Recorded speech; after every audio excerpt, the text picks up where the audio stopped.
led you to study naturopathic medicine? I found out about it and I was like, this exists? Like, that makes so much sense. What attracted me to naturopathic medicine was it makes a whole lot of sense.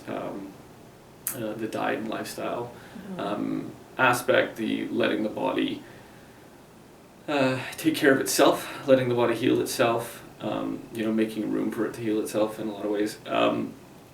That attracted me. Yeah. Yeah, that basic idea. And how did you find out about it?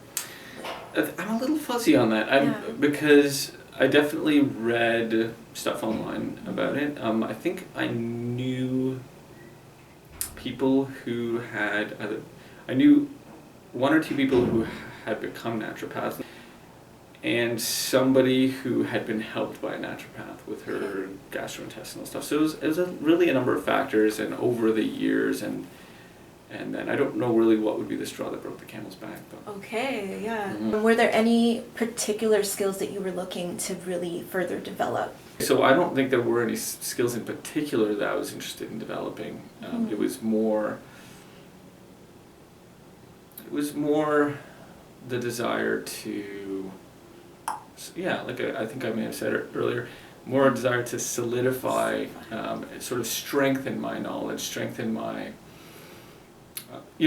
so what I would say is, there's nothing like NPLEX to make you realize how much you didn't know until you started studying. So while it's a feeling that you've gained a great deal of knowledge, it's also a feeling that you probably missed a few things along the way. And so that was part of it, although truthfully, I applied to the residency long before I wrote NPLEX, so that probably doesn't come into it very much. In terms of why I would apply, right?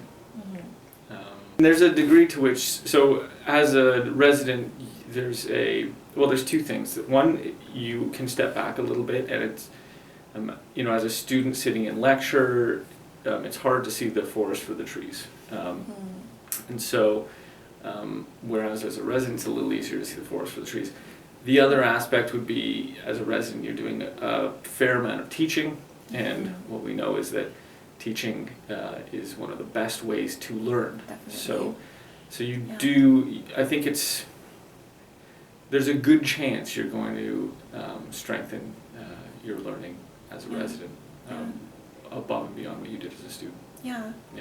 And just a question based on that, did you because when you were a student, you had certain methods that you used for learning things, learning material, but after you were a resident and started teaching, did you notice that any of the ways you approached learning new material changed? Before coming here, I was already a pretty good student. So the reason only is because I had gone, as we all had, through undergrad, and then I had gone to teachers college after that. So I was fairly aware of my learning styles, how I learned best, and so on.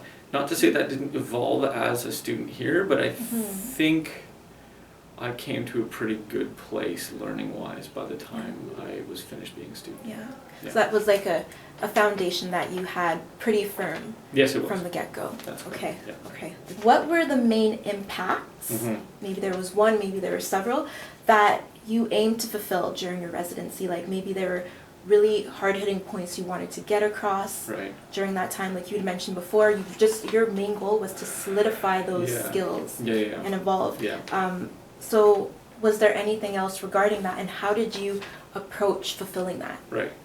So so even before I was a resident, as a student, I was keen to separate the most important things that you need to know from the least important things that you need to know to be a good clinician. And so as a student, I struggled to filter that information the best way I could. Again, not really being able to see the forest for the trees, but doing what I could.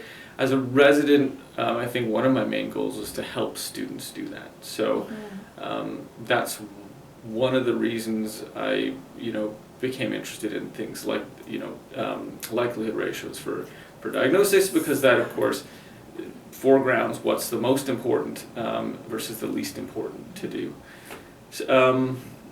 So helping students with that, I think, would probably have been if I had a main goal as a resident, that was probably it. Mm-hmm. Yeah. And can you speak more to when you say the forest, like that idea of like seeing the bigger picture, even though you're in? Can you speak more to that? Sure. So I think it's hard without having been a clinician to know what a clinician needs to know, or to have the skills that a clinician has, or to know what skills you need to develop to be a clinician. And so you're trusting the people that are educating you. Yeah. So when I say the forest versus the trees, I think the idea is perspective, right? So you just don't have the perspective necessary a lot of times to judge what's important to know versus what isn't. And for that you rely on the people who are guiding you, which is to say your teachers. Yeah. How has being a student and a teacher of naturopathic medicine affected your life? Before I came here, I was a teacher already, and so I was teaching math and science primarily. And one of the reasons I left is because I realized that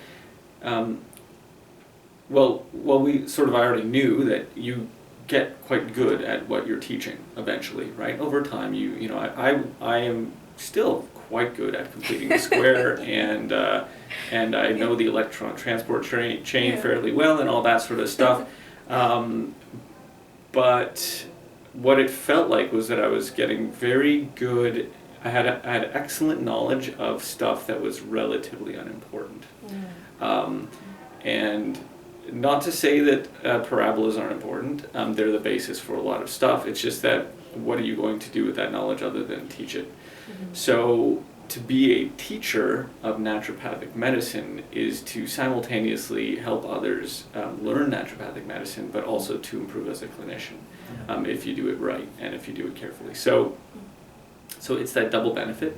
It's also the difference between teaching people who genuinely want to learn and people who are being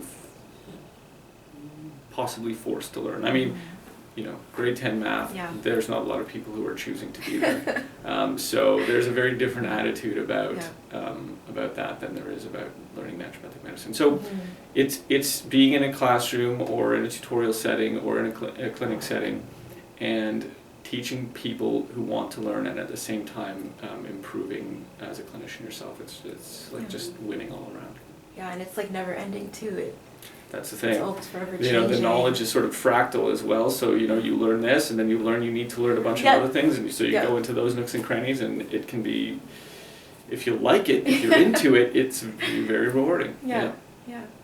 What do you feel can be gained by participating in the residency program? Yeah, I think when you are a resident here, you have a great opportunity to teach. And so if you're interested in that, it's fantastic. And by extension, you have a fantastic opportunity to learn. So to the degree that you're teaching, you're also learning. And so the solidifying of concepts that I brought up right at the beginning is, I think, one of the main things that you stand to gain as a resident. Just becoming a better naturopath. To the degree that it allows you to revisit basic concepts, which are probably among the most important, but also that it allows you to, if you're a clinical resident, to see a large number of patients that you hadn't seen before. And there's nothing like being a supervisor here and spending minutes rather than hours with the patient to force you to distill what's critically important. And then, which takes me back to the forest for the trees. There are maybe two main concepts that we've, I keep going back to. But to realize what's important, or to focus on what's important and ignore what's not important as a clinician. So those two things, I think, the teaching / learning, but also the perspective and the focus. Okay. Yeah. And do you have any words of wisdom? If you're doing it for the money, that's a horrible reason to do it. Yeah. Not because, it's not, no, it's just, it's a horrible reason to do it. It's a horrible primary reason to do it Exactly, anyway. Yeah.